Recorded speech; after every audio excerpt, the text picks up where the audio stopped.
जय हिंद जय भारत। क्या हाल है आप सभी की। उम्मीद करते हैं सब अच्छे होंगे, बढ़िया होंगे, अपने अपने घर पर मौज काट रहे होंगे। तो देखिए, किसी भी देश के लिए सबसे इम्पोर्टेंट होता है उसकी सुरक्षा के लिए एयर फोर्स का मजबूत होना। एयर फोर्स अगर मजबूत होगी तो किसी भी तरह के एरियल टारगेट को हम यहाँ पर हिट कर पाएंगे, क्योंकि देखा जाए तो दुश्मन जो है ना आजकल ग्राउंड इनकर्शन नहीं कर रहे हैं, बल्कि यहाँ पर एयर से अटैक कर रहे हैं। चाहे वो ड्रोन हो, मिसाइल्स हो, फाइटर जेट हो, या फिर कुछ और एरियल टारगेट हो, तो वो यहाँ पर जो है ना एयर से अटैक करते हैं और उससे यहाँ पर काफ़ी ज़्यादा खतरा भी महसूस हो सकता है। तो इसी वजह से यहाँ पर किसी भी देश की सुरक्षा के लिए उस देश की एयर फोर्स का मजबूत होना बेहद ज़रूरी है। अगर यहाँ पर कमज़ोर होगी तो देश की सुरक्षा भी यहाँ पर कमज़ोर पड़ जाएगी। और हमने यहाँ पर देखा भी है किस तरह से भारत की जो एयर फोर्स है उसने पाकिस्तान के ऊपर आउट परफॉर्म कर दिया था ऑपरेशन सिंदूर के तहत। आपको तो पता ही है कि पहलगाम में 22 अप्रैल को अटैक हुआ था, जिसमें यहाँ पर पाकिस्तान से आए हुए आतंकवादियों ने 26 भारतीयों का कत्ल कर दिया। तो इस पूरे इंसिडेंट के बाद यहाँ पर काफ़ी ज़्यादा आउटरीच हमें देखने को मिला और ये प्रश्न चिन्ह उठा कि भाई यहाँ पर भारत की जो प्रतिक्रिया होगी वो क्या होगी। तो भारत ने काफ़ी ज़्यादा प्रतिक्रिया जैसे कि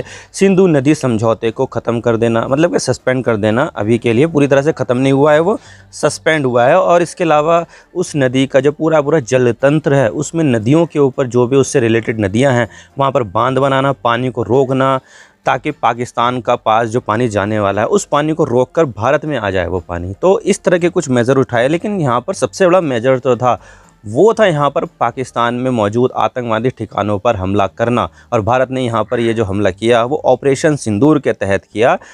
तो ऑपरेशन सिंदूर में भारत ने पाकिस्तान की कई सारी एयर स्ट्रिप को तबाह कर दिया। एक अवाक एयरप्लेन जो रडार लगे हुए होते बड़े वाला एक प्लेन होता है उसको तबाह कर दिया। और इसके अलावा यहाँ पर 5-6 के आसपास फाइटर जेट को भी भारत ने यहाँ पर जो है ना पाकिस्तान के मार गिराया था। और इसके अलावा जो पाकिस्तान की काफ़ी एडवांस जो मिसाइल थी, air to air missile PL-15, जो चाइना ने पाकिस्तान को सप्लाई की थी, तो वो भी यहाँ पर काम नहीं करी और वो भी यहाँ पर निष्प्रभावी रही। तो देखा जाए तो भारत की जो एयरफोर्स है उसने आउट परफॉर्म किया और पाकिस्तान के कई सारे ठिकानों को यहाँ पर निशाना बनाया गया। और यहाँ पर जब हमने आतंकवादी ठिकानों पर हमला किया था ना, तो उसमें बताया जाता है और संसद में भी यहाँ पर ये बात बताई गई है कि इसमें 100 के आसपास आतंकवादी मारे गए थे। तो क्लियरली देखा जाए तो भारत ने यहाँ पर आउट परफॉर्म किया। और उसमें सबसे ख़ास जो बात रही वो थी यहाँ पर रफ़ाल की। रफ़ाल फाइटर जेट ने यहाँ पर बहुत ज़्यादा शानदार प्रदर्शन किया है। और यहाँ पर इसी चीज़ को देखते हुए अब जो एयरफोर्स है उसने अब और ज़्यादा रफ़ाल को प्रपोज़ किया कि भाई हमें इतने रफ़ाल फाइटर जेट चाहिए। तो कितने चाहिए, ये कितनी बड़ी डील होने वाली है। ये बताया जा रहा है कि जो रफ़ाल फाइटर जेट की जो डील होने वाली है भारत के इतिहास की सबसे बड़ी डिफेंस डील होने वाली है। कितने की होने वाली है सब बात करते हैं, लेकिन उससे पहले आप चैनल पर नए हो ना, सब्सक्राइब जरूर कर देना। आपकी एक सब्सक्रिप्शन से हमारे कंटेंट बनाने की मोटिवेशन मिलती है। और आप क्या सोचते हो, क्या भारत को और ज़्यादा रफ़ाल खरीदने चाहिए? कमेंट सेक्शन में जरूर बताइएगा। या फिर हमें खुद का एक इंडिजीनियसली 5th जनरेशन का फाइटर जेट को एक्वायर करना चाहिए या फिर बनाना चाहिए? कमेंट सेक्शन में जरूर बताइएगा। तो चलो शुरू कर दो।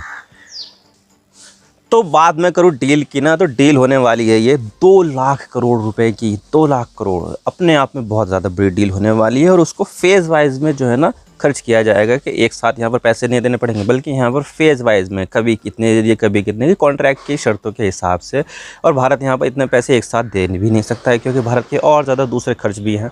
तो यहाँ पर 2 लाख करोड़ रुपए का एक यहाँ पर जो है ना एक डील है, जिसमें भारत सरकार 114 रफ़ाल फाइटर जेट खरीदेगी।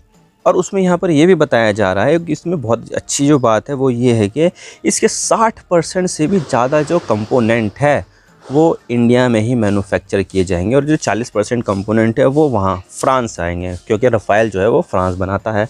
और इसी वजह से यहाँ पर बताया जाता है कि ये जो देसी कंपोनेंट बनेंगे 60% से भी ज़्यादा वो इंडिया की किसी कंपनी बनाएगी। और उसमें यहाँ पर लगता है कि जो टाटा कंपनी है वो शायद हो सकता है कि इसके जो कंपोनेंट है वो बनाएगी। तो भारत के लिए काफ़ी ज़्यादा अच्छी बात है, जिसमें यहाँ पर ये बताया जाता है कि 60% से भी ज़्यादा कंपोनेंट इंडिया में ही बनेंगे। तो भारत के लिए बहुत बढ़िया बात है। और ये बनाए जाएंगे हैदराबाद में। और इसमें यहाँ पर मेंटेनेंस, रिपेयर एंड ओवरहॉल की सारी सुविधा मौजूद है। तो दिक्कत यहाँ पर नहीं है, क्योंकि भारत पहले से ही रफ़ाल फाइटर जेट को ऑपरेट करता है। भारत के पास 36 रफ़ाल फाइटर जेट है।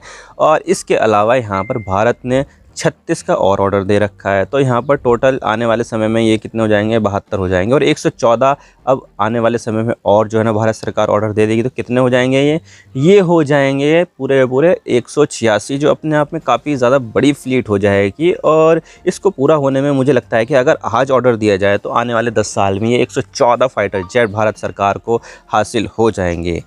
लेकिन सबसे बड़ा सवाल यहाँ पर ये आता है कि भारत सरकार को ऐसी क्या ज़रूरत आ पड़ी कि जिसमें भारत सरकार यहाँ पर रफ़ाल फाइटर जेट खरीद रही है, वो भी इतनी ज़्यादा संख्या में। तो देखिए, सबसे बड़ी बात यहाँ पर यह है कि भारत के सामने जो है ना समस्याएं बहुत ज़्यादा है। भारत की जो विदेश नीति है वो विदेशों में तो थोड़ी सी ऊपर नीचे है।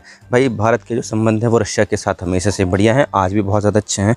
लेकिन अमेरिका के सामने और चाइना के सामने थोड़े से ऐसे ही है, ऊपर नीचे ही हो रहे हैं। क्योंकि अभी यहाँ पर क्या है, डोनाल्ड ट्रंप राष्ट्रपति बने हुए अमेरिका के, और उन्होंने एंटी इंडिया मेजर्स बहुत ज़्यादा लिए हैं।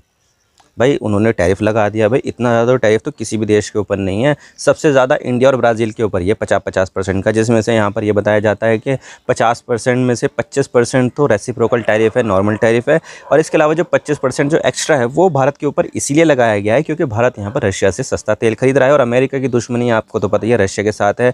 रशिया ने यूक्रेन के ऊपर अटैक कर रखा है, तो यूक्रेन को बचाने के लिए अमेरिका को ज़्यादा पैसा खर्च करना पड़ा है। और रशिया उससे लड़ने के लिए और ज़्यादा हथियार खरीद रहा है, बना रहा है, तो उसके लिए पैसा चाहिए उसको। तो पैसा कैसे कमाएगा, वो तेल बेच के। और तेल किसको बेच रहा है, चाइना को और इंडिया को। तो अमेरिका को ऐसा लगता है कि इंडिया के पैसों से, इंडिया जो तेल खरीदता है और उससे जो पैसे मिलते हैं रशिया को, उससे वो हथियार बनाता है और यूक्रेन को नुकसान पहुंचाता है। तो इसी वजह से यहाँ पर बताया जाता है कि डोनाल्ड ट्रंप नाराज़ है। और डोनाल्ड ट्रंप इसलिए भी नाराज़ है क्योंकि डोनाल्ड ट्रंप कितनी बार यहाँ पर इंडिया और पाकिस्तान के बीच में युद्ध रुकवाने वाली बात बोली है। लगभग मुझे लगता है कि शायद 40-50 बार तो बोल दी होगी। तो यहाँ पर ये बात बोली है, लेकिन इंडिया की तरफ से ऐसी बात बोली नहीं जा रही है। और ना ही मोदी जी ने भी कहा है कि ट्रंप ने ये युद्ध रुकवाया है। तो क्लियरली देखा जाए तो ये डोनाल्ड ट्रंप के ईगो पे बात आ गई है कि यार, हमने ऐसी बात बोली है, हमने दुनिया के सामने बता दिया है, लेकिन इस बात को इंडिया मान ही नहीं रहा है। तो इस वजह से शायद नाराज़ है। और इससे डोनाल्ड ट्रंप झूठे भी साबित हो गए, तो कहीं ना कहीं नाराज़ है। और इसके अलावा यहाँ पर पाकिस्तान ने तो नोबेल पीस प्राइज़ के लिए डोनाल्ड ट्रंप को नॉमिनेट कर दिया है कि भाई, इस बार का Nobel peace prize Donald Trump को मिलना चाहिए। लेकिन इंडिया ने ऐसा नहीं किया है। तो इससे भी यहाँ पर कहीं ना कहीं डोनाल्ड ट्रंप की ईगो को हर्ट हुआ है। और ये बात जो है ना, वो ऐसा बदला ले रहे हैं वो इंडिया के ऊपर टैरिफ लगा के। तो चुनौती ऐसी है विदेश नीति पे। और इसी चीज़ को देखते हुए हमने यहाँ पर किसका रुख किया, चाइना का रुख कर लिया कि चाइना यहाँ पर जो है ना, हम बात करेंगे, इससे हम संबंध मजबूत करेंगे और अपना जो व्यापार है और ज़्यादा बढ़ाएंगे। क्योंकि टैरिफ लगने के बाद भारत का जो व्यापार है अमेरिका से थोड़ा डाउन हो जाएगा। तो उसको कवर अप करने के लिए किसी दूसरे देश का भी तो तैयार होना ज़रूरी है जो हमारा बना सामान खरीद सके। तो ऐसे में यहाँ पर हमने स्ट्रेटजिक मूव लिया और चाइना के साथ हमने रिश्ते इम्प्रूव करना शुरू कर दिए। तो ये सब बात है। लेकिन यहाँ पर सवाल आ जाता है कि चाइना पाकिस्तान को क्लियरली यहाँ पर इक्विपमेंट देता है, हथियार देता है। क्योंकि पाकिस्तान जितने भी हथियार एक्वायर करता है उसमें से 80% चाइना के ही होते हैं। चाहे वो GF-17 थंडर हो, जो पाकिस्तान कहने को तो बताता है लेकिन सारे कंपोनेंट चाइना से आते हैं, या फिर J-10C हो जो पूरा चाइना का ही है, या फिर उसमें लगने वाली PL-15 मिसाइल हो, वो भी चाइना से आती है। इसके अलावा एयर डिफेंस सिस्टम HQ-9 हो, वो सब चाइना से आता है। तो क्लियरली देखा जाए तो जो पाकिस्तान की जो आर्मी है पूरी तरह से चाइना के ऊपर रिलाय करती है। लेकिन ऐसे में हम यहाँ पर चाइना के साथ संबंध कर रहे हैं, तो किसी न कहीं इस चीज़ के ऊपर विरोधाभास है कि जो देश हमें नुकसान पहुँचा रहा है उसकी क्लियरली दोस्ती चाइना के साथ है, लेकिन फिर भी हम यहाँ पर उस देश के साथ जो है ना संबंधों को आगे बढ़ा रहे हैं। तो यहाँ पर देखना जाए तो ये सब आते हैं जिसका आंसर मिलना अभी बाकी है।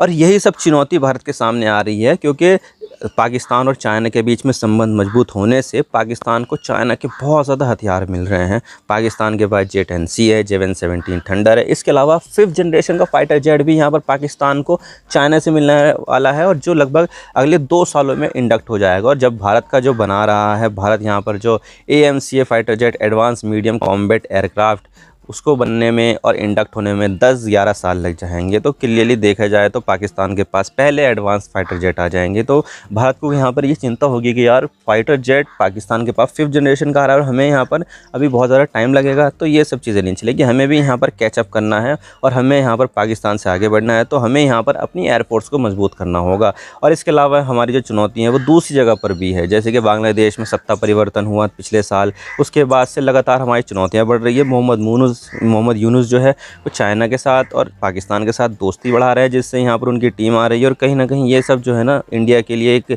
खतरे की निशानी भी। और साथ ही यहाँ पर म्यांमार में भी यहाँ पर जो रेबेलियन ग्रुप है और आर्मी है वहाँ की, वो लड़ रही है, सिविल वॉर हो रहा है। अभी तो रिसेंटली नेपाल में भी एक क्रांति हो गई, जिसमें जो सरकार थी उसको बेदखल कर दिया गया, अपदस्थ कर दिया गया क्रांतिकारियों ने। तो देखा जाए तो भारत के जो पड़ोसी देश हैं, चाहे वो चाइना हो, पाकिस्तान हो, बांग्लादेश हो, श्रीलंका में भी चाइना की मौजूदगी है, और इसके अलावा म्यांमार में सिविल वॉर है। तो भारत के आसपास यहाँ पर समस्याएं बहुत ज़्यादा है। तो इसी चीज़ को देखते हुए अपने आप को मजबूत करने की ज़रूरत है। और इसी वजह से भारत सरकार यहाँ पर 114 राफेल फाइटर जेट खरीदने वाली है। अभी तो एयरफोर्स ने प्रपोजल दिया है, इसके ऊपर विचार करके जल्दी इसका जो कॉन्ट्रैक्ट है वो दे दिया जाएगा।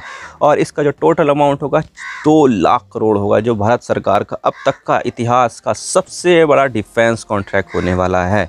तो ये बात है। आई होप आपको सारी बातें समझ आ गई किस तरह से भारत सरकार यहाँ पर अपने आप को मजबूत करने के लिए इतना बड़ा कॉन्ट्रैक्ट जारी करने वाली है। कमेंट सेक्शन में जरूर बताइएगा आप क्या सोचते हैं। मैं तो बस इतने कहना चाहता हूँ। वीडियो थोड़ा सा ही पसंद आए लाइक ज़रूर कर देना, और चैनल पर नए हो तो चैनल को सब्सक्राइब जरूर कर